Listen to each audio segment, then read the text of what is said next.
A year ago, you and I were sitting in your office and you were getting ready to go to the Super Bowl. Does that seem like a lifetime ago to you? Time flies, but a lot of games played between last year and this year, and this is pretty cool too. This is my hometown. I just told you my mom lives like 5 miles from here, so I'm very proud of our city hosting Super Bowl 51, but also very proud of Super Bowl 50. I'm sure that you could never have envisioned that we'd be sitting here talking about your retirement. Tell me how you came about that decision. Yeah, very tough. I've been doing it a long time. I've been a head coach in the league for 10 years. I just had some struggles through the course this year that I haven't had in the past. Like any other coach, have a way that I do things or a routine in how I do things, and I struggle with some of that. And, and I made myself. I said, I'm going to take a break here. And so I made up my mind, talked to John about it. I knew it was best for me, thought it was best for the team also. So I'll be doing something again. I'm working on that right now. I'll find something else to do, but it's been very good to me, and I just thought that it was time for me to take a little break. You have 2 sons who are with the organization, and I'm sure there were many family discussions with you and your wife Rhonda as well. Can you share what that was like? To be in this business, to have an opportunity to work with your son. My oldest son coached for me last year. My youngest son's been with John for about 5 years now. So to all of a sudden do that for a year and then say, no, I'm stepping away. But he's still there and part of a great group. That year was very special, to be around him. But the family's doing great. We're all good. Football's been very good. This league has been very good to my family, and I don't plan on going far. I love the National Football League, and somehow, some way, I'll still be a part of it. What could you see yourself doing potentially? I don't know. I'm kind of. I've talked to a lot of people right now. I have a lot of interest. I know I'm going to be involved with the sport somehow, some way. I've talked to colleges, but I made a commitment to myself that I'd take some time right now, and spend a lot of time with the wife. We've got a big vacation coming up here. I need to get that done first, but I'll find another passion and I'll attack that just like I did coaching. What is it about being a head coach that didn't align with being optimally healthy? Well, it aligned well with me for a long time. It just got a little tougher here lately. I think we all have our expertise. I came in coaching as an offensive guy. I love calling plays. I love doing game plans. I love doing all those things. And I had a routine in how I did things, and I struggled doing all those things. And so just being honest with myself and saying, hey, if I'm going to keep doing this, I'm going to have to change. I tried to change a little bit, but had a hard time making some of those changes that would, make it continue to work for me. So, I just, like I said, really talking to my wife, Rhonda, looking at things, being honest with myself, saying, you know what, Gary, maybe it's time for a break right now and to give somebody else a chance to do it. What were your discussions like with John Elway? You guys are so close. Yeah, they were tough. It was very tough, but they were good. We talked as friends, not as my boss. And, we're very close. We talk every day about what's going on with the Broncos and this league. And it was a short time, but remember I had many, many years with him in the past. And even though it was a short time as a head coach there, it was a great time too. So I'll cherish that. Having been able to win a Super Bowl and have that experience, did that impact your decision? Did it make it any easier? No, I wouldn't say that. I mean, it was awesome. I mean, that's what you work for, and I've been a part of 4 of them, in some capacity, somehow, some way. But to be a head coach in Denver, be a part of that for Mr. B and his family, that will always be special. But no, that really didn't have a lot to do with why I made this decision this year. To do something that you love so much and have been so successful on the ultimate stage, but to decide that that's not really the best thing for you, how difficult is that?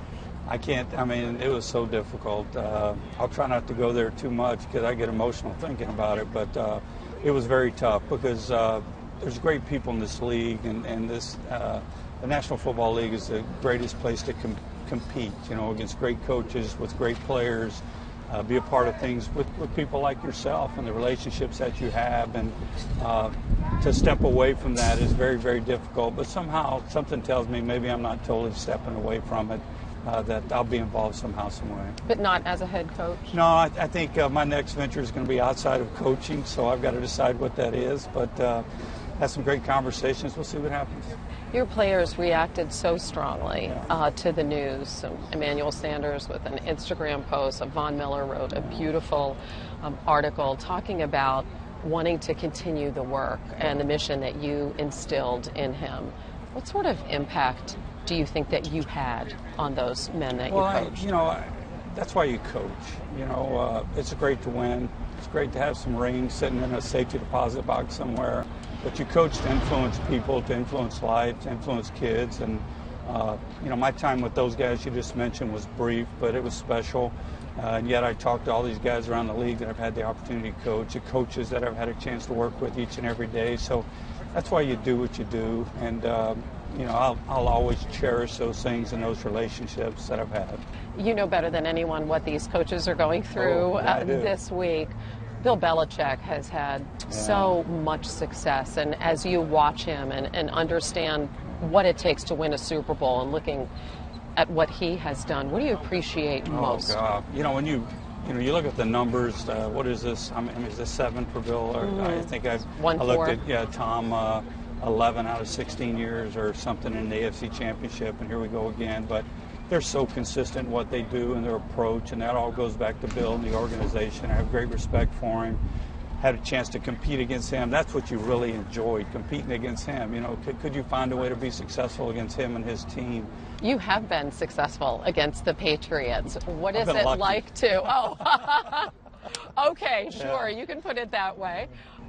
What do you think is the key when you're facing Belichick and you're facing that team? Well, I think as a coach, you have to know you're going to face, and this has been documented over and over again, but you're going to face things maybe you haven't prepared for. That's Bill's way, and he's special at getting that done. So I think convincing your football team, we may see some things that we haven't worked on these past 2 weeks, but let's adjust, let's go compete, and you're going to have to be at your best to beat them, but that's what this league's all about. And if you're going to win a championship, it's probably going to go through them somehow, some way, and it's been that way for a long time, so that's a credit to Bill and his organization. So you tell your players in advance, look, this is not going to go the way you think Mike it's going to go. Mike taught me that. Coach Shanahan taught me that. Hey, Gary, we may prepare our guys for a 3-4 this week. We may play against a 4-3, so let's let them know this may happen so they don't panic, and we don't panic as coaches, and we go out there and compete and give ourselves every chance to be successful. And now we have Kyle Shanahan, it looks like, is going to become a head coach in the NFL. Yeah, he's been special. Kyle, I've known Kyle since he was a young kid, obviously very close to the family. He started with me in Houston as a receiver coach, quarterback coach, coordinator, so very proud of what he's done. You look at the players, you give Kyle a group of players, and he finds a way to be successful with him, so the job that he's done has been special.